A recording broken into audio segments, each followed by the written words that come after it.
Welcome to my channel Uma simple কিচেনে সবাইকে অনেক অনেক স্বাগত। আশা করি তোমরা সবাই ভালো আছো, আমিও খুব ভালো আছি। আজকে আমি নতুন একটা রেসিপি শেয়ার করতে চলে এসেছি। আজকে আমার রেসিপি মুরগির লাল ঝোল। মুরগির লাল ঝোল বানানোর জন্য এখানে আমি আধা কিলো চিকেন নিয়ে নিয়েছি। তার মধ্যে দিয়ে দিলাম পেঁয়াজ, আদা, রসুন আর টমেটো পেস্ট। তারপর দিয়ে দিয়েছি 1 চামচ হলুদ গুঁড়ো, 1 চামচ ভাজা ধনের গুঁড়ো, 1 চামচ ভাজা জিরের গুঁড়ো। এবার দিয়ে দেবো 1 চামচ লঙ্কার গুঁড়ো। লঙ্কার গুঁড়ো আমি দিয়ে দিয়েছি। এবার দিয়ে দেব স্বাদ মতো নুন। নুন দিয়ে দেওয়ার পর আমি দিয়ে দেব 1 চামচ কাশ্মীরি লঙ্কার গুঁড়ো।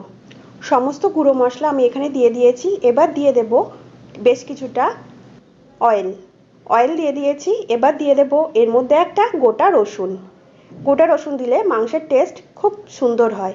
এবার আমি খুব ভালো করে মশলাগুলোর সঙ্গে চিকেনটাকে মেখে নেব।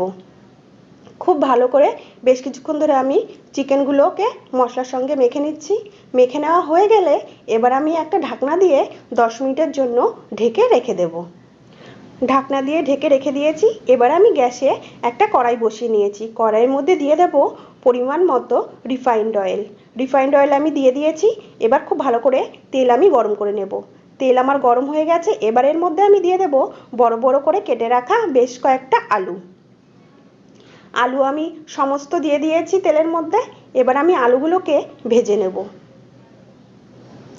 আলুর মধ্যে আমি দিয়ে দেব সামান্য নুন। নুন আমি দিয়ে দিয়েছি। এবার দিয়ে দেব সামান্য হলুদ গুঁড়ো। হলুদ গুঁড়ো দিয়ে দেওয়ার পর আলুগুলোকে আমি খুব ভালো করে নাড়িয়ে চাড়িয়ে ভেজে নেব। আলুগুলো আমি হালকা লাল করে ভেজে নিয়েছি। এবার আমি আলুগুলোকে এক এক করে তুলে নেব। আলু আমি তুলে নিচ্ছি। এবার আমি তেলের মধ্যে দিয়ে দেব বেশ কিছুটা গোটা জিরে। গোটা জিরেটা একটু ভাজা হয়ে গেলে এর মধ্যে দিয়ে দেব সামান্য চিনি। চিনি দেওয়ার কারণে মাংসের রঙটা খুব ভালো আসে আর টেস্টও দারুণ হয়। এবার আমি ওর মধ্যে দিয়ে দিয়েছি বেশ কিছুটা কুচিয়ে নেওয়া পেঁয়াজ। পেঁয়াজগুলোকে আমি বেশ ভালো করে ভেজে নেব। পেঁয়াজগুলোকে বেশ অনেকক্ষণ ধরে নাড়িয়ে চালিয়ে আমি ভেজে নিয়েছি।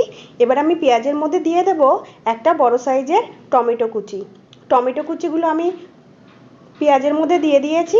এবার পেঁয়াজ আর টমেটো খুব ভালো করে ভেজে নেব। পেঁয়াজ আর টমেটো আমার ভেজে নেওয়া হয়ে গেছে। এবার এই ভাজা পেঁয়াজ আর টমেটোর মধ্যে আমি মেখে রাখা চিকেনগুলো দিয়ে দেব। সম্পূর্ণ চিকেন আমি দিয়ে দিয়েছি। এবার খুব ভালো করে আমি মাংসগুলোকে পেঁয়াজ আর টমেটো ভাজার সাথে মিশিয়ে নেব। মিশিয়ে নেওয়া আমার হয়ে গেছে। এবার আমি মাংসের মধ্যে দিয়ে দেব ভেজে রাখা আলুগুলো। আলুগুলো আমি একটু বড় বড় রেখেছি, তাই আগে থেকেই আলুগুলো আমি মাংসের মধ্যে দিয়ে দিচ্ছি, যাতে করে ভালো করে আলুগুলো সেদ্ধ হয়ে যায়। আলু দিয়ে দেওয়ার পর আমি আলু আর মাংস খুব ভালো করে কষিয়ে নিচ্ছি। বেশ কিছুক্ষণ আমি কষিয়ে নেব।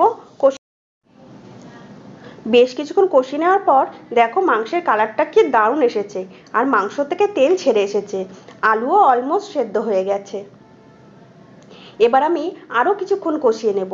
কষিয়ে নেওয়ার পর আমি এই মাংস কষানোর মধ্যে দিয়ে দেব বেশ কিছুটা উষ্ণ গরম জল। কারণ আমি জলের পরিমাণটা বেশি দেব, কারণ আমি এখানে মুরগির ঝোল বানাবো।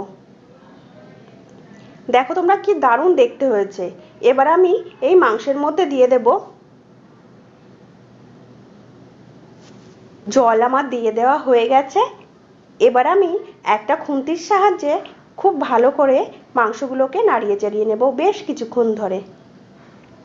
বেশ কিছুক্ষণ ধরে আমি নাড়িয়ে চাড়িয়ে নিয়েছি। এবার আমি মাংসগুলোকে সেদ্ধ হতে সময় দেব, আর যাতে করে যেটুকু আলু সেদ্ধ হতে বাকি আছে সেটুকু সেদ্ধ হয়ে যায় আর খুব ভালো করে ঝোল ফুটে যায়। মাংস এখানে ফুটতে শুরু করে দিয়েছে। দেখো দেখতে কি সুন্দর লাগছে আর ঝোল ফুটতে শুরু করে দিয়েছে। বেশ কিছুটা ঝোল শুকিয়েও গেছে। এবার আমি একটা খুন্তির সাহায্যে খুব ভালো করে নাড়িয়ে দেব, যাতে করে মাংস আর আলু ভালোভাবে সেদ্ধ হয়ে যায়।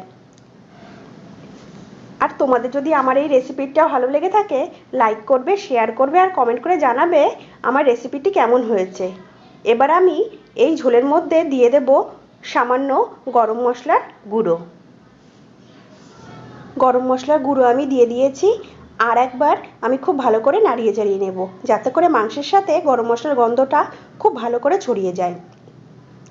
আর আমার চ্যানেলে নতুন নতুন ভিডিও পেতে হলে অবশ্যই আমার চ্যানেলটিকে সাবস্ক্রাইব করবে। তোমরা সবাই ভালো থাকবে, সুস্থ থাকবে। আবারও দেখা হবে নতুন কোনো রেসিপি ভিডিওর সাথে।